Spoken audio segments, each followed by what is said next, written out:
హిందూ వివాహాల్లో తమలపాకును ఎందుకు ఉపయోగిస్తారో మీకు తెలుసా? హిందూ సంప్రదాయంలో ఎటువంటి శుభకార్యం మొదలుపెట్టిన కూడా తమలపాకులు తప్పనిసరిగా ఉపయోగిస్తూ ఉంటారు. అందులోనూ పెళ్లిలో తమలపాకు ఎంతో కీలక పాత్ర పోషిస్తుంది అని చెప్పవచ్చు. పెళ్లి కూతురు మండపంలో అడుగుపెట్టడానికి చేతిలో తమలపాకుతో ఉన్న తాంబూలం ఉండాలి. ఆఖరికి జీలకర్ర బెల్లాన్ని కూడా తమలపాకుతో కలిపే పెడతారు. అలాగే ఇతరులకు తాంబూలం ఇచ్చేటప్పుడు కూడా తమలపాకును ఉపయోగిస్తూ ఉంటారు. అయితే తమలపాకుకు ఎందుకు ఇంత ప్రాధాన్యం ఉంది అన్న సందేహం చాలా మందికి కలిగి ఉంటుంది.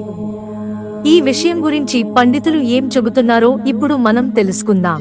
హిందూ ధర్మంలో తమలపాకును అష్టమంగళాలు అంటే పూలు, అక్షింతలు, ఫలాలు, అద్దం, వస్త్రం, తమలపాకు వక్క, దీపం, కుంకుమ, కలశ పూజలో సంప్రోక్షణలు చేసే సమయంలో తమలపాకుని ఉపయోగిస్తారు.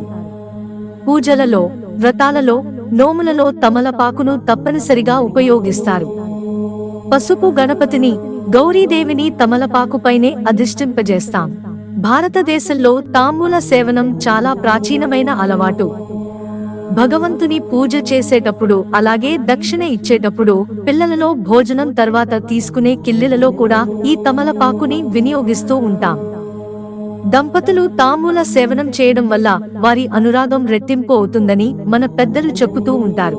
అలాగే ప్రతి ఒక్కరూ క్షీరసాగర మథనం గురించి కూడా వినే ఉంటారు. స్కాంద పురాణం ప్రకారం క్షీరసాగర మథనంలో వెలువడిన అనేక అపురూపమైన వస్తువులలో తమలపాకు ఒకటి. కొన్ని జానపద కథల ప్రకారం శివపార్వతులే స్వయంగా తమలపాకు చెట్లను హిమాలయాలలో నాటారని నమ్ముతుంటారు. తమలపాకు మొదటి భాగంలో కీర్తి, చివరి భాగంలో ఆయువు, మధ్య భాగంలో లక్ష్మీదేవి ఉంటారట. అందుకే తమలపాకుకు అంత ప్రాధాన్యత ఇస్తూ ఉంటారు. అదేవిధంగా ఏదైనా బంధాన్ని ప్రారంభించాలి అనుకున్నప్పుడు ఈ తమలపాకును ఉపయోగిస్తే వారికి మంచి జరుగుతుందని నమ్మకం.